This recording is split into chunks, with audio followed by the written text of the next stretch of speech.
Welcome to the second grade, fourth 6 weeks curriculum preview. I hope you had a great holiday and are ready to start the year. So let's take a look at what's going on this Unit 4. We want kids to be able to, students be able to read a level K, satisfactory, but really an L would be amazing. We want them to be reading independently for greater than 20 minutes at a time. 30 minutes of independent reading and self-selected text at students' independent text level. This is where you're in your reading workshop. This should be your first workstation where they're reading and their book boxes with a purpose, with something to be able to show accountability that they're reading.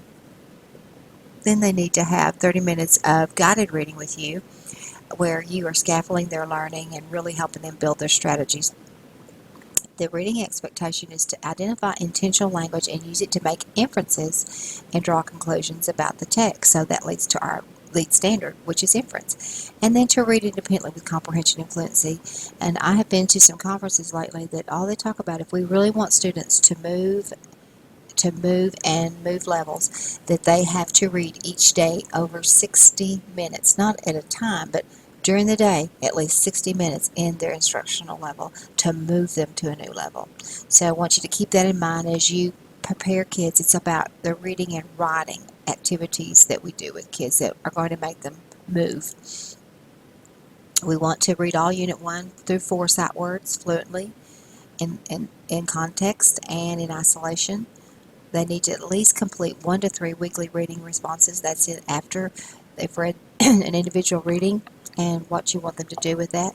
Using their reading notebook to record their learning and set their growth as a reader. And you could use this, how am I growing as a reader, for that. Let's look at the word study. You're going to identify at least 300 frequency words, but now they have at least 200 that we want them to be secure from K through 2. So that's the one. You've got your reading vocabulary, about the 10 to 12 vocabulary words. And if you have forgotten about the building vocabulary, how you choose vocabulary words, that's in the curriculum in the Norman Jackson resources. It's a really great way to help you figure out how to pick correct vocabulary. The conventions of writing, we're going to be studying nouns and adjectives and articles if you are in Spanish. Spelling, we're looking at complex consonants. They're supposed to expected to spell words with hard K sound and CK, and then spell for high frequency words, and then homophones designated for second grade, and use them all across the different contents. So let's take a look at what your word study might look like. Well, here's that document that I was talking about with vocabulary. When you're choosing your vocabulary words, there's just a great a great resource about building vocabulary through literature, and it teaches you how many times a child has to see a vocabulary word to make it be secure and in their memory. And then there is a model lesson for you to help you see what kind of vocabulary lessons that could be used. So now let's get your English 2 word study. All right, your second grade core sight words for the 4-6 weeks are these. A lot. I wish that my sons knew how to spell a lot. So make sure that's secure right there. I love that. That's your sight words for the 6 weeks. Week 19 through 20, you're going to be adding vowel suffixes to one-syllable CVC-based words. Okay, so then you have a double or nothing that goes into your writing notebook. Week 21 through 22 is the cat-king pattern, about that hard sound of K. Week 23 through 24, you're going to be looking at that pink truck pattern, spelling the hard K sound in the final position. I just love the different things that you have to put in your writing notebooks to really help kids understand and do it. And then you have your spell checks each week that you're going to, it will see whether they have secured those things that you've taught. The grammar alert, you're going to add this to your writer's notebook. I love to do anchor charts with kids. And so let's take a look at, they're doing nouns and singular and plural, common and proper, and they're expected to use them and understand. That's what their standard says, to use and understand the parts of speech. So making an anchor chart with them, showing them how the different things, and then finding those things in mentor text to show them how writers do that, authors do that. They're expected to describe how articles impact the meaning of a noun. So I found a great little anchor chart that you could do that for a lesson one day and then find it and how it's used in writing. And then you're looking at how you capitalize proper nouns, and the months and days of the week and how those are, um, how you do that. And then they're expected to use capital for salutation and closing of a letter. All right, their academic vocabulary.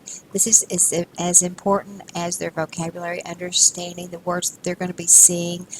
This 6 weeks, it's about understanding character. So what's a motivation? What do you mean when you say motivation? And traits. What are those things? So really making sure they understand the academic vocabulary. So let's look at reading. We are making inferences, figure 19D. That is your lead standard for this 6 weeks. So inferencing, inferencing, inferencing. Everything is inferencing.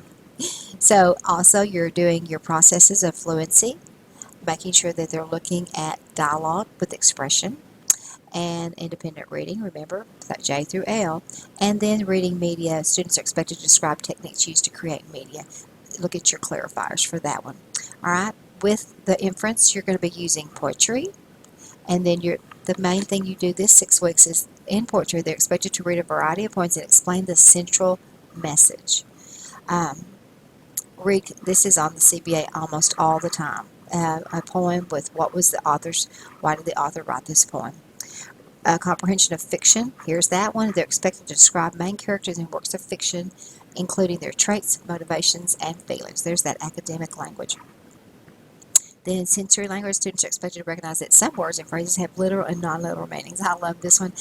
This is a chance for you to read a Bedelia books. Those are always so great. And then with informational text, they're expected to locate facts that are clearly stated, that are just right there within the text. So let's take a look at some of the reading focused lessons that you may have. Comprehension Toolkit, Strategy for a Book, Lesson 12. Amazing. Inferring meaning. Things with poems. Okay, Honey I Love is the text that they use in the lesson, and I love that book. And it has different kinds of poems, and the lessons in there can be split up. So lesson 12 could be split up into several different lessons because it's just a great lesson. And then the next lesson, 13, is using poetry from that same book and learning to visualize what the poet means and, what's the message of that. The think sheet that goes along with that you could use during independent reading is the I Infer sheet. I have it right here. I'll load it up into Canvas for you, where is that you just teach the kids to either use a sticky to say, what did you infer when you're independently reading, what did you infer, or here is you something to fill out. And they also could do this in their reading notebook if you wanted them to. But those lessons, the strategy 4, amazing, very good. Now the last one about students are expected to describe main characters.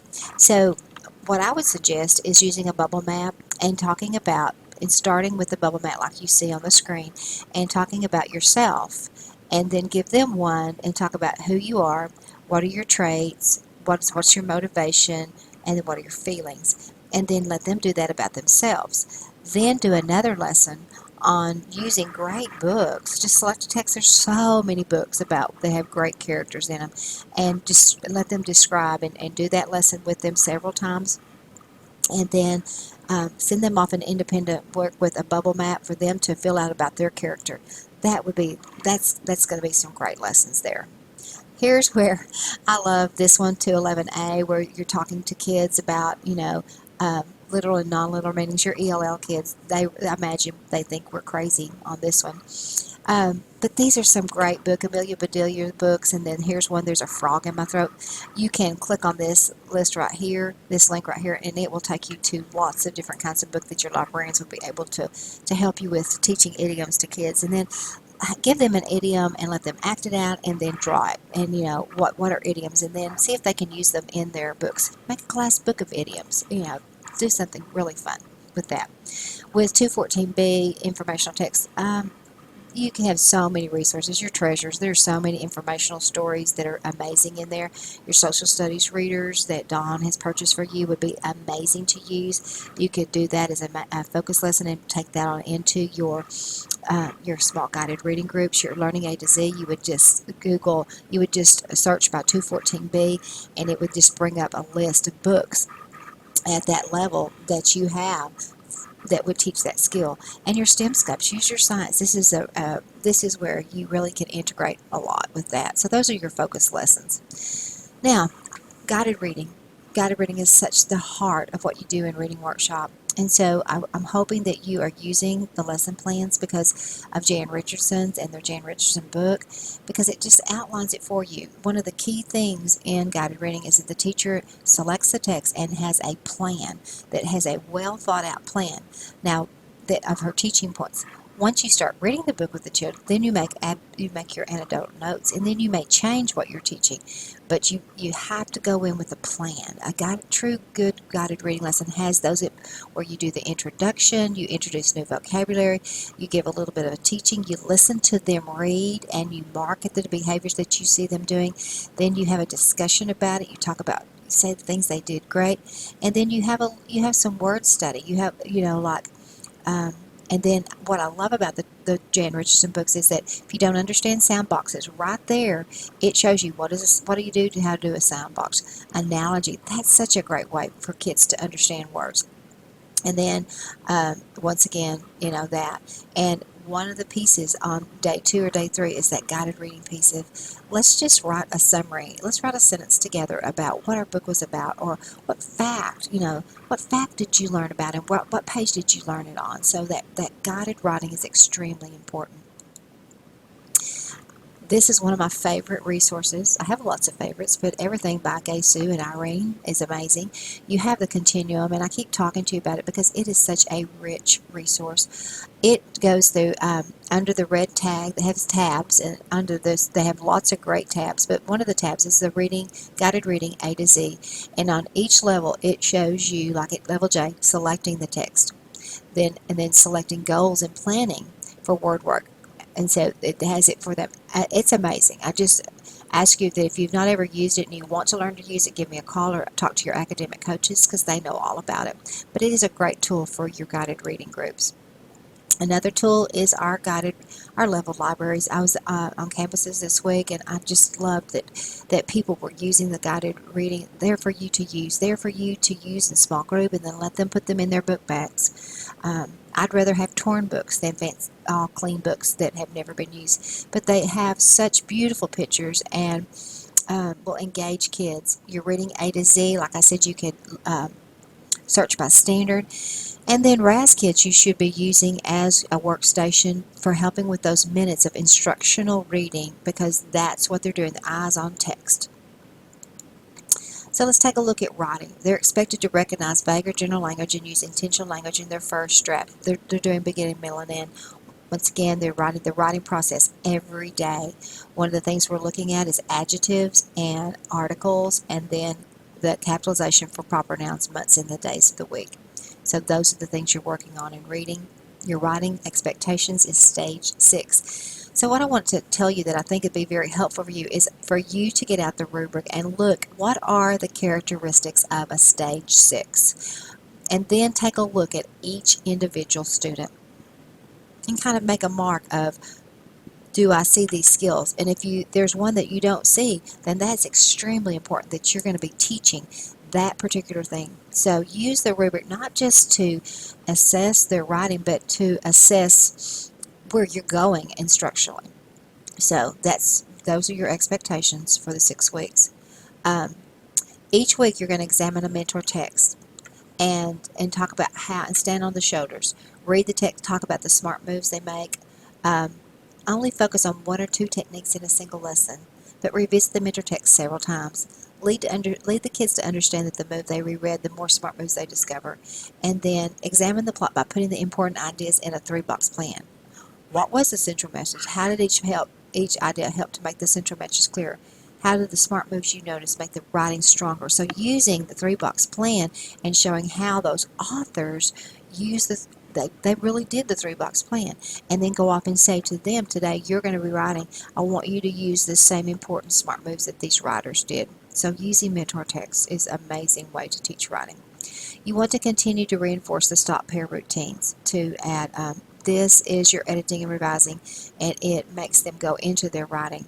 You're going to model and practice writing dialogue. One of the best ways to prevent students from overusing or misusing dialogue is to write and compare effective dialogue with ineffective chatter. So you have that in your overview. Take a look at that. Dialogue 2, A Writer's Two Best Friend, revisit that, the how and why. That's a piece in your resources. And revision, to make it easier for students to make the revisions without taking time to recover, review the earthquake technique that was introduced in the Adopt a Plot lessons. Okay, so take a look at the lesson 3 in that to do with students. And I want to talk to you about the independent writing time during writing workshop. Yes, you have your focus lesson, then you send them out to write. As they write, you are walking around monitoring their work, stopping periodically and making notes of what your kids are doing. So you're looking for those stage 6 or higher. You're looking for that. And if you don't see that, I'd be walking around with that stage 6 looking at my kids. And so that would be a great way for me to know where they are. But the very important thing is not to rescue them. Ask them questions, direct them, but do not write for them. Let them make the changes. And this is how you're going to get your your focus lessons of what are you seeing that your kids need, and then finding mentor texts that show them how to do that.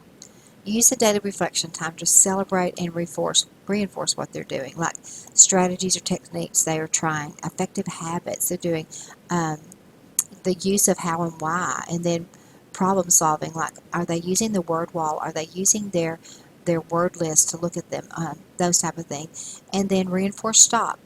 Set aside that last 3 to 5 minutes before you come to share time and say to them, okay, what I'd like for you to do is touch each word and say, do you have capitalization of proper nouns? Do you have too many ands? What do you see in your writing? So teaching them that revision is important process that we go through. And so this is the technology that you have, and the digital learning specialist can help you so much incorporate technology in your reading and your writing workshops. There's just great ways to do this. They have so many great ideas. This is Story Kit. You can click on this and read it. We saw this last year, but still a great resource for you. But just remember that they're there to help you. It would be a great time to start a class blog where kids are having different ways that they could write. They would love a class blog, and once you got it going, you would love it too. So I hope you have a good fourth 6 weeks and in second grade. And if I can help you in any way, or your academic coaches can help you, please let us know.